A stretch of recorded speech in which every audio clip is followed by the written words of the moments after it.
Hello and welcome to the Old Guy Sends It podcast / YouTube channel / however else we're getting to you today.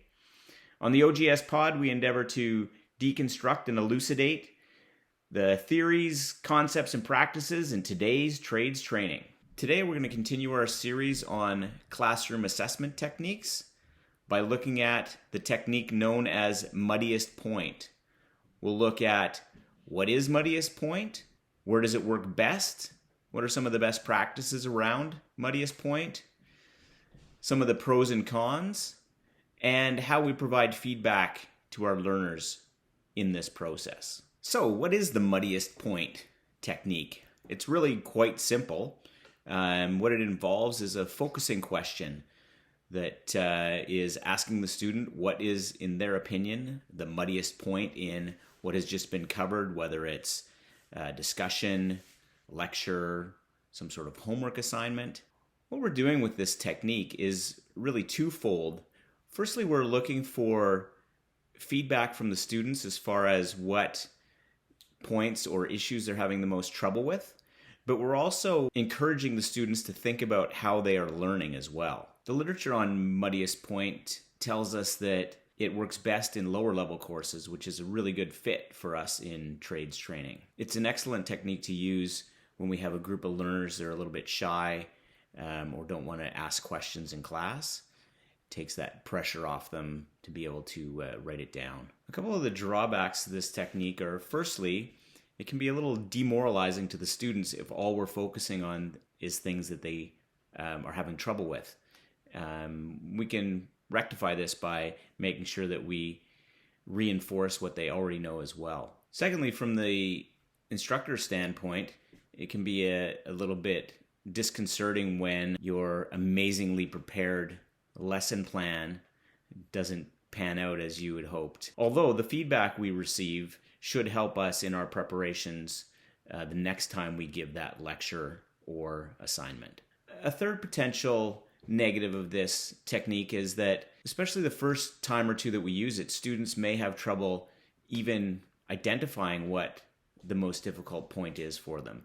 But through further practice with the technique, that should improve. One final potential negative would be that as the students become more familiar with the technique, is that they start to ask more and more difficult questions, which can sometimes put instructors in a bit of a tight spot if we're not as knowledgeable on the subject as we could be. But again, that will help us get better by answering those types of questions.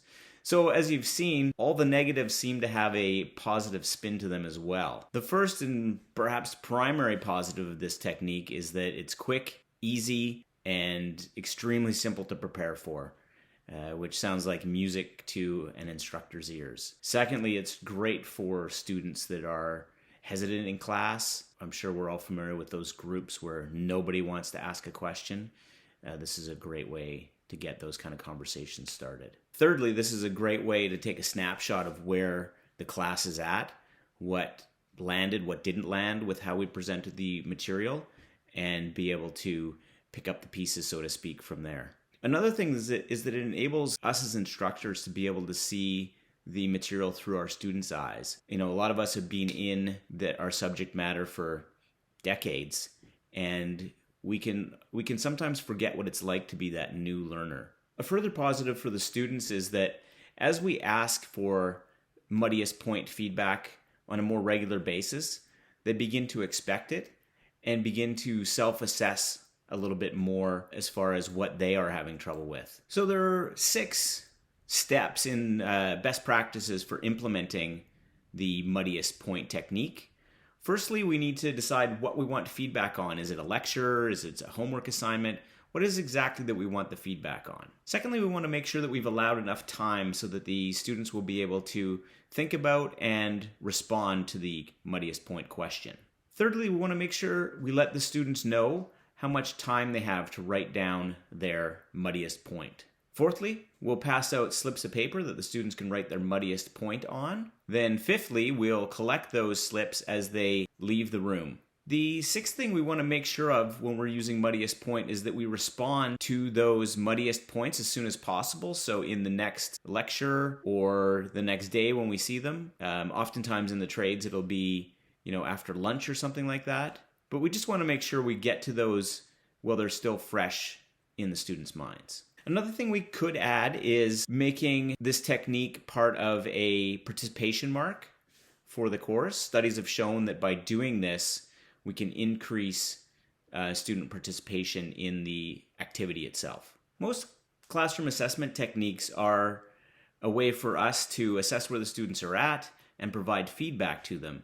This technique is really a way for the students to provide feedback to us to let us know where we might need to improve in our teaching. So it's really a feedback for us as instructors and not so much for the students. However, we can let the students know that these type of questions aren't uncommon and more show a failing on our part as instructors than a failing on their part as learners. Okay, so that's a brief overview of the Muddiest Point technique.